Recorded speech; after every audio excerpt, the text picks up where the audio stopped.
Hello friends, आज आपका स्वागत है मेरे यूट्यूब चैनल पर। दोस्तों, आज मैं आपको 5 निशानियां बताऊंगा जिनसे पता चलता है श्री कृष्ण आपके बहुत करीब है। चलिए दोस्तों, वीडियो की शुरुआत करते हैं और आगे बढ़ते हैं। अगर वीडियो पसंद आया तो लाइक एंड सब्सक्राइब ज़रूर करें। श्री कृष्ण की 5 निशानियाँ जो बताते हैं कि वो अब आपके बहुत करीब है और हो सकता है वो आपके जीवन का रथ पहले से ही चला रही है, बस आपको अभी वो एहसास नहीं हुआ है।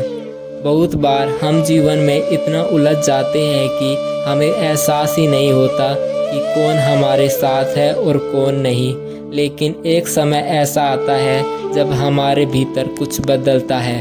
कोई भारी चमत्कार होता नहीं है, बल्कि एक आंतरिक बदलाव, और वही होता है श्री कृष्ण का संकेत। अब मैं पहला संकेत आपको बता रहा हूँ। पहली बात जो धीरे धीरे आपके जीवन में उतरती है वो है अनजान सी शांति का अनुभव होना। बाहरी जीवन में चाहे जितनी भी उथल पुथल हो, लेकिन भीतर एक मौन सा सुकून महसूस होता है। पहले जो बातों से दुख होता था, अब वो बातें असर नहीं करती। पहले जो चीज़ें गुस्सा दिलाती थी, अब उन पर मुस्कुराना आता है। ये कोई सामान्य बात नहीं, ये संकेत है श्री कृष्ण आपके हृदय में उतर चुके हैं। अब उन्होंने आपके मन को थाम लिया है। अब आपका मन उनका साधना बन गया है। दोस्तों, अब मैं आपको दूसरी निशानी बता रहा हूँ। जीवन की घटनाओं में अद्भुत संयोग, जब आप किसी समस्या में होते हैं और बिना किसी उम्मीद के हल निकल आता है।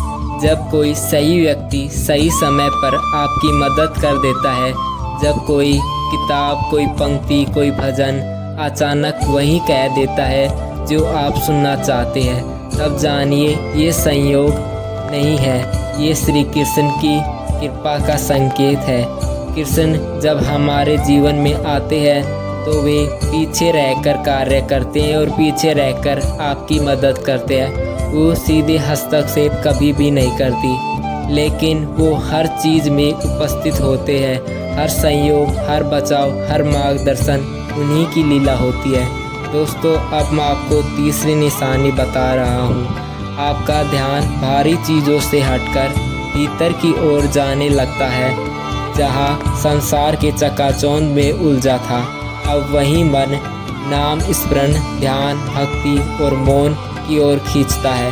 आप अब अनायास ही भजन सुनने लगते हैं। श्री कृष्ण की तस्वीर, उनकी लीलाएं, उनके संवाद आपको भीतर तक छूने लगते हैं। ये संकेत हैं कृष्ण आपके स्वयं बुला रही है। वो आपके हृदय द्वार पर खड़े हैं और कह रहे हैं, अब मैं तेरा हूँ, तू मेरा हो जा।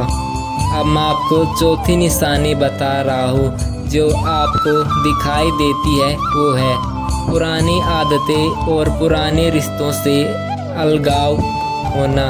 जिन लोगों से आप गहरे जुड़े थे, अब वो धीरे धीरे आपसे दूर होते जा रहे हैं। जिन आदतों से आप बंधे थे, वो अब स्वयं छूटने लगी है। शुरुआत में आपको तकलीफ होगी, लेकिन धीरे धीरे आप समझेंगे कि श्री कृष्ण आपको तोड़ नहीं रही, बल्कि आपको नया बना रहे हैं और वो आपको अपनी तरफ खींच रही हैं। दोस्तों, अब मैं आपको 5वीं निशानी बता रहा हूँ। जब आप हर परिस्थिति में श्री कृष्ण का हाथ महसूस करते लगते हैं, अब चाहे कोई आपका हाथ दे या नहीं दे, आप भीतर से जानते हैं कोई है जो मुझे थामे हुए है। आप अब रोते नहीं, बल्कि प्रभु को देखकर मुस्कुराते हैं। दोस्तों, अगर आप भी श्री कृष्ण के भक्त हो, वीडियो को लाइक एंड सब्सक्राइब जरूर करें।